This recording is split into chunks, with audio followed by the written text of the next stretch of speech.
Welcome back to बहिनीको पढाइ। यदि हजुरहरूले हाम्रो च्यानललाई सब्स्क्राइब गर्नुभएको छैन भने गरिदिनुहोस् अहिले। ए नानी छिटो गर त, हामीले तिम्रो च्यानललाई सब्सक्राइब गरिदिउँ, लाइक पनि गरिदिउँ, कमेन्ट पनि गरिदिउँ। अब पढाऊ। ल पढाइ स्टार्ट गरौँ। आज चाहिँ मैले हजुरहरूलाई बिएड फर्स्ट इयरको ल्याङ्ग्वेज एन्ड लिङ्ग्विस्टिक्स बुकमा रहेको chapter number 2 phonetics and phonology च्याप्टरमा टियुले प्रिभियस इयरको एक्जामिनेसनमा सोधेका र यस इयरमा आउन सक्ने मोस्ट इम्पोर्टेन्ट क्वेसन्सहरू पनि सल्भ गराउन गइरहेको छु। र यसभन्दा पहिले पनि मैले मोस्ट इम्पोर्टेन्ट क्वेसन्सहरूसँग रिलेटेड 4वटा भिडियोज अपलोड गरिसकेको छु। यदि हजुरहरूले अहिलेसम्म हेर्नुभएको छैन भने you can watch after watching this video है त। सो हजुरहरूलाई थाहा भइसकेको छ कि यस च्याप्टरको नाम के हो, फोनेटिक्स एन्ड फोनोलोजी। र यो च्याप्टर आवाजहरूसँग सम्बन्धित छ र यस च्याप्टरमा हामीले पढ्नुपर्छ कि हामीले बोल्दाखेरि के कस्ता आवाजहरू प्रोड्युस गर्छौँ र ती आवाजहरूलाई कसरी प्रोनाउन्स गर्छौँ। So the first question is distinguish between phonetics and phonology. So यो क्वेसन टियुले 2074को एक्जामिनेसनमा सोधेको थियो है। र यस क्वेसनमा हामीले फोनेटिक्स र फोनोलोजी बीच भेद गर्नुपर्छ। जब पनि क्वेसनमा डिस्टिङ्ग्विस गर्नुको लागि भन्छ तब हामीले प्याराग्राफ्सहरूमा आन्सर दिनुपर्छ र जब पनि डिफ्रेन्सिएट गर्नु भन्छ तब हामीले के गर्नुपर्छ, लाइन कोरेर पोइन्ट्सहरूमा आन्सर गर्नुपर्छ। सो सबैभन्दा पहिले बुझौँ कि फोनेटिक्स र फोनोलोजी के हो। Phonetics and phonology are the two distinct ways of studying speech sounds. Phonetics र फोनोलोजी स्पिच साउन्ड्सहरूलाई अध्ययन गर्ने, स्टडी गर्ने दुई फरक फरक तरिकाहरू हुन् है। Phonetics studies the sound systems of languages that are found all over the world, whereas phonology studies the sound systems of a particular language, but they differ from each other. फोनेटिक्सले विश्वभरि पाइने means all over the world पाइने भाषाहरूको sound सिस्टमको study गर्छ, जबकि फोनोलोजीले एक विशेष भाषाको साउन्ड सिस्टमको स्टडी गर्छ। तर तिनीहरू एकअर्काबाट के छन्, भिन्न छन् है त। सो सबैभन्दा पहिला बुझौँ कि फोनेटिक्स के हो। Phonetics is the scientific study of the production, transmission and reception of speech sounds. Phonetics भनेको स्पिच साउन्ड्सहरूको प्रोडक्सन, ट्रान्समिसन र रिसेप्सनको साइन्टिफिक स्टडी हो है। र प्रोडक्सन भनेको उत्पादन र ट्रान्समिसन भनेको प्रसारण। It studies speech sounds and their characteristics, which is why it is the science of speech sounds. फोनेटिक्सले स्पिच साउन्ड्सहरू र तिनीहरूको क्यारेक्टरिस्टिक्सहरू भनेको विशेषताहरू स्टडी गर्छ, त्यसैले फोनेटिक्सलाई स्पिच साउन्ड्सहरूको साइन्स पनि भनिन्छ है। It is the general study of all the possible sounds in a language. Phonetics कुनै पनि भाषाको सबै पोसिबल साउन्ड्सहरूको जनरल स्टडी हो। It studies how speech sounds are produced, transmitted and received. फोनेटिक्सले स्पिच साउन्ड्सहरू कसरी प्रोड्युस, ट्रान्समिट र प्राप्त गरिन्छ भन्ने कुरालाई स्टडी गर्छ। It studies the defining characteristics of all human sounds and concentrates its attention on these sounds which occur in the languages of the world. फोनेटिक्सले सबै ह्युमन साउन्ड्सहरूको परिभाषित विशेषताहरूको पनि स्टडी गर्छ है र विश्वका भाषाहरूमा पाइने ती साउन्ड्सहरूमा पनि कन्सन्ट्रेट गर्छ। It provides description, production, classification and transcription of speech sounds. फोनेटिक्सले स्पिच साउन्ड्सहरूको डिस्क्रिप्सन, प्रोडक्सन, क्लासिफिकेसन र ट्रान्सक्रिप्सन प्रोभाइड गर्छ। Okay, now let's talk about phonology. Phonology, on the other hand, is the study of sound patterns in a language. Phonology अर्कोतर्फ भाषामा sounds प्याटर्नहरूको study हो। It is the study of speech sounds of a given language and their function within the sound system of that language. फोनोलोजी कुनै एक भाषाको speech sound हो र त्यस भाषाको साउन्ड सिस्टमभित्र नै तिनीहरूको फङ्सनको पनि स्टडी हो। It is the organization of sounds into patterns. Phonology प्याटर्न्सहरूमा साउन्ड्सहरूको अर्गनाइजेसन हो। It studies phonemes. So, the phonology of one language will be different from phonology of other language. फोनोलोजीले फोनेमहरूको पनि स्टडी गर्छ, त्यही भएर एउटा भाषाको फोनोलोजी अर्को भाषाको फोनोलोजी भन्दा फरक हुन्छ है। It is also called functional phonetics of a particular language र त्यसैलाई कुनै विशेष भाषाको फङ्सनल फोनेटिक्स पनि भनिन्छ। I hope that you all have understood what the phonetics and phonology is. Now let's move on to the second question. So the second question is differentiate between phonetics and phonology. So यस क्वेसनमा पनि हामीले phonetics र फोनोलोजीको बारेमा पढ्नेछौँ र यी दुईटा बीच भिन्नता छुट्याउनु पर्छ. सो फोनेटिक्सको फर्स्ट पोइन्ट हो phonetics is concern with the physical feature of speech sounds. Phonetics speech साउन्ड्सहरूको फिजिकल फिचरहरूसँग सम्बन्धित छ. फिचर भनेको विशेषताहरू है, र फिजिकल फिचर भनेको असलमा स्पीच साउन्ड्सहरू कसरी प्रोड्युस हुन्छन्, ती स्पीच साउन्ड्सहरूलाई बोल्दाखेरि कसरी प्रयोग गर्ने, त्यसै गरी कसरी हामीले स्पीच साउन्ड्सहरूलाई लेखेका सिम्बल्सहरूसँग रेकर्ड गर्न सक्छौँ र हामीले फरक फरक साउन्ड्सहरूलाई सुनेर ती साउन्ड्सहरूलाई कसरी चिन्न सक्छौँ भन्ने कुरासँग फोनेटिक्स के छ सम्बन्धित छ है. Phonology is concern with the functional aspects of speech sounds. Phonology speech साउन्ड्सहरूको फङ्सनल एस्पेक्ट्सहरूसँग सम्बन्धित छ. फङ्सनल एस्पेक्ट्स भन्दाखेरि कि फोनोलोजीले यो जानकारी पनि दिन्छ कि जसरी हामीले कुनै वर्ड्सलाई प्रोनाउन्स गर्छौँ मिन्स उच्चारण गर्छौँ, त्यस्तै नै उच्चारण गर्ने स्टाइलमा कुनै पनि वर्ड्सलाई कसरी लेख्ने. जस्तै PEN पेन, मतलब हामीले के लेख्छौँ PEN लेख्छौँ नि, तर हामीले उच्चारण कसरी गर्ने PEN पेन, र त्यो उच्चारण गर्ने स्टाइलमा मिन्स प्रोनाउन्स गर्ने स्टाइलमा हामीले कसरी लेख्ने भन्ने तरिकाहरूसँग फोनोलोजी के छ सम्बन्धित छ. त्यसै गरी CAT के हुन्छ ख्याट. CAT हामीले लेख्छौँ CAT, तर हाम्रो प्रोनाउन्स गर्ने तरिकामा हामीले कसरी लेख्न सक्छौँ ख्याट. It studies the general aspects of speech sounds. फोनेटिक्सले स्पीचहरूको सामान्य पक्षहरूको अध्ययन गर्छ है. It studies the particular aspects of speech sounds. फोनोलोजीले स्पीच साउन्ड्सहरूको केही विशेष पक्षहरूको अध्ययन गर्दछ. It studies the production, transmission and reception of speech sounds. फोनेटिक्सले स्पीच साउन्ड्सहरूको प्रोडक्सन कसरी हुन्छ मिन्स कुनै पनि स्पीच साउन्डलाई कसरी प्रोड्युस गर्न सकिन्छ, र ट्रान्समिसन कसरी हुन्छ. ट्रान्समिसन भनेको कि एक स्पीच साउन्ड अर ल्याङ्ग्वेज वन जेनेरेसनदेखि अर्को जेनेरेसनमा कसरी ट्रान्समिट हुन्छ, र रिसेप्सनको पनि अध्ययन गर्दछ है. It studies how speech sounds are structured or pattern in a particular language. तर फोनोलोजीले कुनै पनि विशेष भाषामा स्पीच साउन्ड्सहरू कसरी स्ट्रक्चर्ड हुन्छन्, स्ट्रक्चर भनेको कसरी यसलाई बनाइन्छ है, वा प्याटर्नमा हुन्छन् भन्ने अध्ययन गर्दछ. It is general, descriptive and classificatory. Phonetics general हुन्छ, सामान्य हुन्छ, डिस्क्रिप्टिभ हुन्छ मिन्स फोनेटिक्सलाई हामीले डिस्क्राइब गर्न सकिन्छ, र क्लासिफेक्टरी हुन्छ. It is particular or specific and functional. Phonology विशेष वा स्पेसिफिक हुन्छ. स्पेसिफिक भनेको विशिष्ट हुन्छ, र फङ्सनल हुन्छ है. फङ्सनल भनेको कार्यात्मक. It is physical in nature and studies all human speech sounds which are found all over the world. Phonetics प्रकृतिमा फिजिकल छ. फिजिकल भनेको भौतिक, र संसारभरिका सबै ह्युमन ल्याङ्ग्वेजहरूमा पाइने साउन्ड्सहरूको अध्ययन गर्दछ. जस्तै फोनेटिक्सले English, Nepali, Hindi, Japanese, Korean जस्ता सबै भाषाहरूमा पाइने आवाजहरूको स्टडी गर्छ. It is functional in nature and treats only those speech sounds which are found in the particular language. फोनोलोजी प्रकृतिमा कार्यात्मक छ मिन्स फङ्सनल छ, र केवल ती स्पीच साउन्ड्सहरूको अध्ययन गर्छ जुन कुनै एक विशेष भाषामा पाइन्छ. जस्तै यदि फोनोलोजीले नेपाली भाषामा पाइने आवाजहरूको स्टडी गर्छ भने त्यसले त्यो समयमा अरू कुनै पनि भाषाहरूको स्टडी गर्न सक्दैन.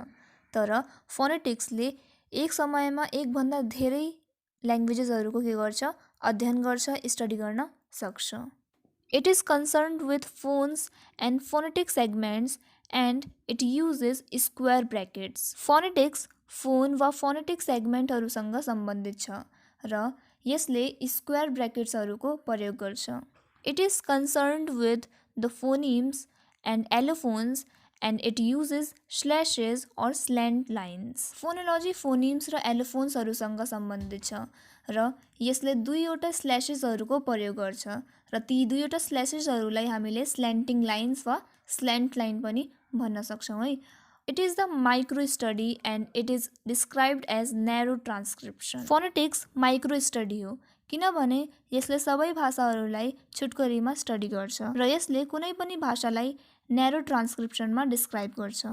It is the macro study and is described as broad transcription. Phonology कुनै एक भाषाको म्याक्रो स्टडी हो किनभने यसले भाषालाई डिटेलमा स्टडी गर्दछ र यसले कुनै एक भाषालाई ब्रड मिन्स व्यापक ट्रान्सक्रिप्सनमा डिस्क्राइब गर्छ। It is same for all the languages found all over the world. Phonetics संसारभरि पाइने भाषाहरूको लागि सेम छ, समान छ। It differ from one language to another. तर फोनोलोजी एकबाट अर्कामा फरक हुन्छ। So the third question is define vowel sounds, what are its special features. So यस क्वेसनमा हामीले डिफाइन गर्नुपर्छ कि भावल साउन्ड्सहरू के हुन् र यसका स्पेसल फिचर्सहरू मिन्स विशेष सुविधाहरू के हुन्। A vowel is a speech sound made by vocal cords without any air obstruction on the vocal tract. Vowel भनेको यस्ता आवाजहरू हुन् जुन भोकल कोर्डको हेल्पले प्रोड्युस हुन्छन् र भावल साउन्ड्सहरूलाई प्रोड्युस गर्दाखेरि हाम्रो भोकल कोर्डमा कुनै पनि प्रकारको अब्स्ट्रक्सन वा ब्लोकेज हुँदैन। इट मिन्स कि हामीले भावल साउन्ड्सहरूलाई नरोकिकन स्मुथली बोल्न सक्छौँ। All the vowel sounds in English are voiced because vocal cord vibrates when they are produced. हजुरहरूलाई थाहा हुनुपर्छ कि इङ्ग्लिसमा टोटल भावल साउन्ड्सहरू कतिवटा छन्। सो इङ्ग्लिसका टोटल भावल साउन्ड्सहरू 20वटा हुन्छन् है र ती सबै भावल साउन्ड्सहरू भोइस्ड हुन्छन् किनभने जब पनि हामीले भावल साउन्ड्सहरूलाई प्रोनाउन्स गर्छौँ, उच्चारण गर्छौँ, तब हाम्रो भोकल कोर्ड कहाँ हुन्छ, हाम्रो घाँटीमा हुन्छ है, नेकमा हुन्छ र त्यो के हुन्छ, भाइब्रेट हुन्छ। र हजुरहरूले पनि आफ्नो भोकल कोर्डलाई मिन्स घाँटीलाई होइन नेकलाई छामेर ती भावल साउन्ड्सहरूलाई प्रोनाउन्स गरेर हेर्न सक्नुहुन्छ कि हाम्रो भोकल कोर्ड भाइब्रेट गरेछ कि गरे छैन। All the vowels are oral because soft palate is always raised when they are produced. सबै भावल साउन्ड्सहरू ओरल हुन्छन्। ओरल भन्दाखेरि हामी सबै भावल साउन्ड्सहरू आफ्नो मुखले उच्चारण गर्छौँ र भावल साउन्ड्सहरू उच्चारण गर्ने समयमा हाम्रो नाकको कुनै पनि रोल हुँदैन है। र मोस्ट इम्पोर्टेन्ट थिङ यो हो कि भावल साउन्ड्सहरू प्रोनाउन्स गर्दा हाम्रो सफ्ट प्यालेट सधैँ माथितिर उठेको हुन्छ। By changing the shape of the mouth and the position of the tongue vowel sounds are produced differently. मुखको आकार र जिब्रोको पोजिसन चेन्ज गर्दा भावल साउन्ड्सको आवाज पनि फरक रूपमा प्रोड्युस हुन्छ है। In English there are altogether 20 vowel sounds. It helps to make syllable. इङ्ग्लिसमा टोटल 20वटा भावल साउन्ड्सहरू छन् र यसले अक्षरहरू बनाउन मद्दत गर्दछ। The vowel sounds have following features. र अब कुरा गरौँ भावल साउन्ड्सहरूका केही विशेषताहरूको। A, they are oral sounds. भावलहरूमा ओरल साउन्ड हुन्छन्।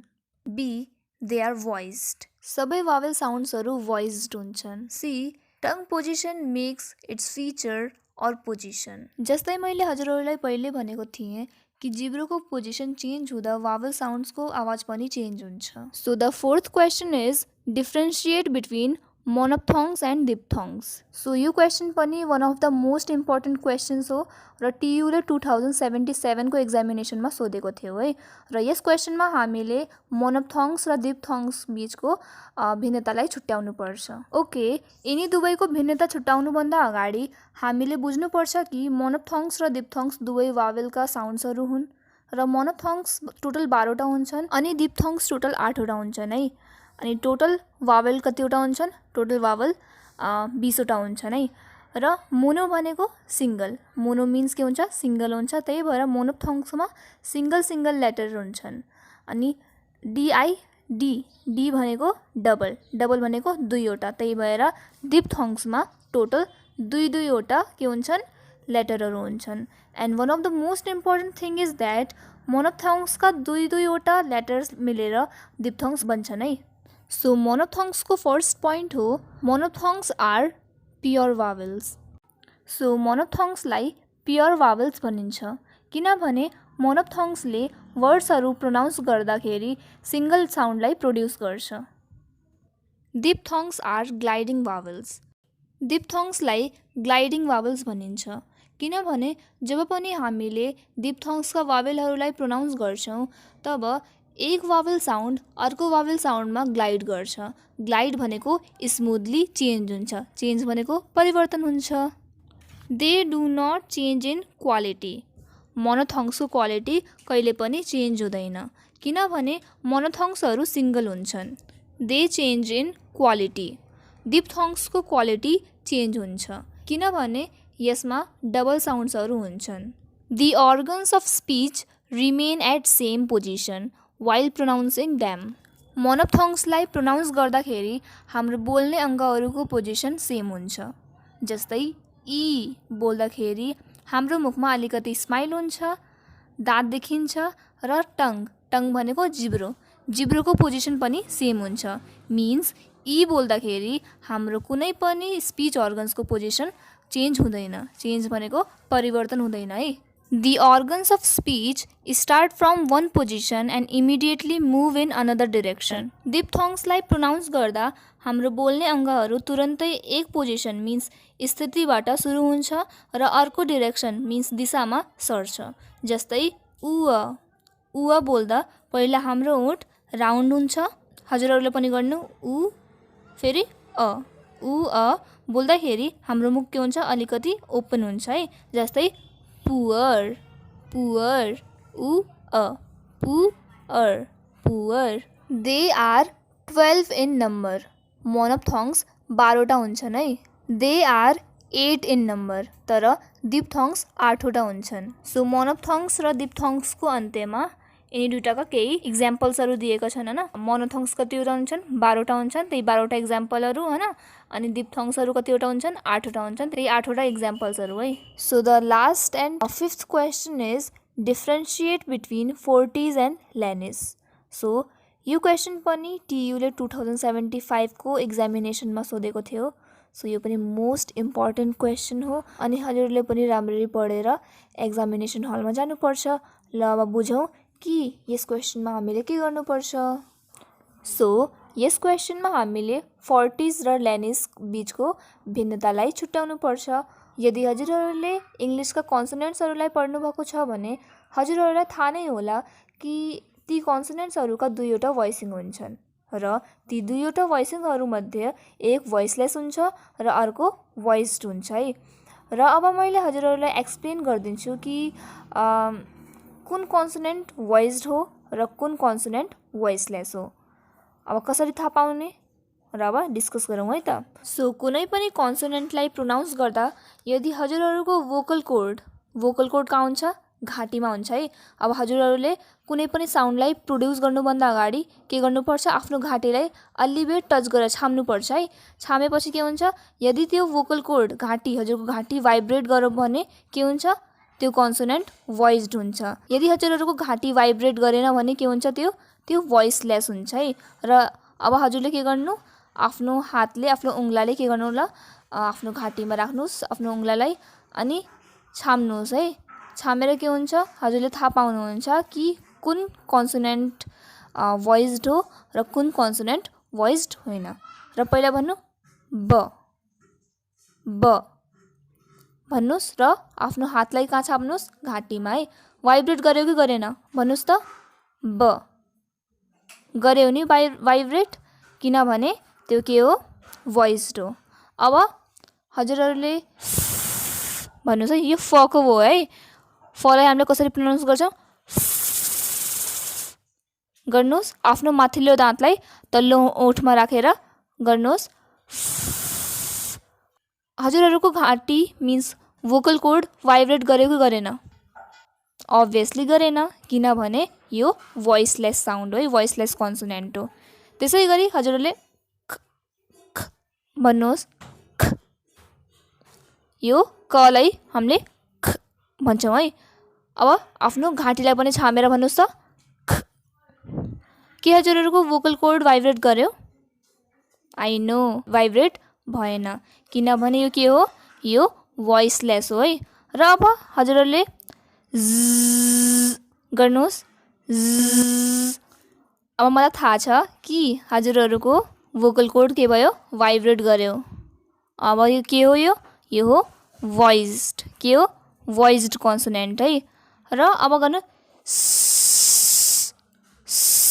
आफ्नो उङ्लाले घाँटीलाई छामेर गर्नुहोस् त। के हजुरहरूको भोकल कोर्ड भाइब्रेट गर्यो? आई नो गरेन, किनभने यो के हो, भोइसलेस कन्सोनेन्ट हो। ओके, अब लास्ट यो के हो, हको है। हको हलाई हामीले कसरी प्रोनाउन्स गर्छौँ, आफ्नो भोकल कोडलाई छाम्नुहोस् अनि भन्नुहोस् आई नो यो धेरै फनी छ, तर हजुरहरूले एक्जामिनेसन हलमा पनि यस्तो छामेर अनि आफ्नो मना यसो गरेर हजुरले भन्न सक्नुहुन्छ र हजुरहरूले थाहा पाउनुहुन्छ कि कुन भोइसलेस हो अनि कुन भोइस्ड हो। मलाई लाग्छ कि हजुरहरूले बुझ्नुभयो होला कि कुन कन्सोनेन्ट भोइस्ड हो र कुन कन्सोनेन्ट के हो, भोइसलेस हो। र अब मेन आन्सरलाई पनि बुझौँ है त। English voiceless consonants are produced energetically and named 40s strong है। सो जब पनि इङ्ग्लिसका भोइसलेस कन्सोनेन्ट्सहरूलाई एनर्जेटिकली मिन्स स्ट्रङली प्रोनाउन्स गरिन्छ त्यसलाई के भनिन्छ, 40s भनिन्छ है। किनभने भोइसलेस कन्सोनेन्ट्सहरूलाई बोल्दाखेरि मस्कुलर फोर्स धेरै हुन्छ। फर एक्जाम्पल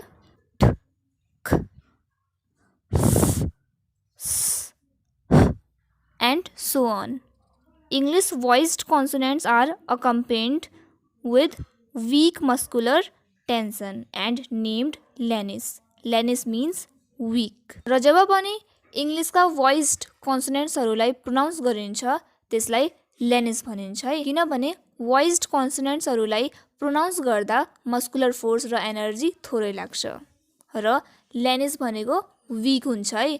विक भनेको के हुन्छ, कमजोर। फर एक्जाम्पल ब, ड, ग, v, z and so on.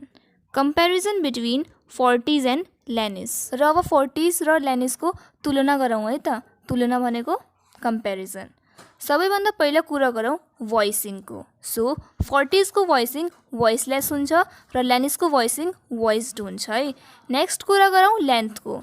40s को लेन्थ लामो हुन्छ र लेनिसको लेन्थ सर्ट हुन्छ, मिन्स सानो हुन्छ। ओके, नाउ कुरा गरौँ स्ट्रेन्थको कि 40s र लेनिसका कन्सोनेन्ट्सहरू प्रोनाउन्स गर्दा कति ताकत लाग्छ। सो 40s मा स्ट्रङ्गर स्ट्रेन्थ लाग्छ र लेनिसमा विकर स्ट्रेन्थ लाग्छ है। विकर भनेको कमजोर अनि स्ट्रङ्गर भनेको के हुन्छ, कमेन्ट सेक्सनमा भन्नुहोला है। र अब लास्ट कम्पेरिजन हो एस्पिरेसन। सो 40s के हुन्छ, एस्पिरेटेड हुन्छ है। किनभने 40s का कन्सोनेन्ट्सहरू मिन्स कुनै कुनै कन्सोनेन्ट्सहरू जब पनि कुनै वर्डको फर्स्ट नम्बरमा लाग्छन् र त्यो वर्डलाई प्रोनाउन्स गर्दा ती वर्डको प्रोनाउन्सिएसन मिन्स उच्चारणमा चेन्ज हुन्छ।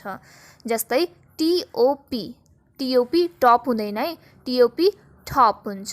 किनभने टी फर्स्ट नम्बरमा छ र टी 40s हो अनि टीको पोजिसन इनिसियल हुनुको कारणले त्यो कन्सोनेन्ट एस्पिरेटेड भयो। कन्सोनेन्ट के छ, टी, टी एस्पिरेटेड भयो है।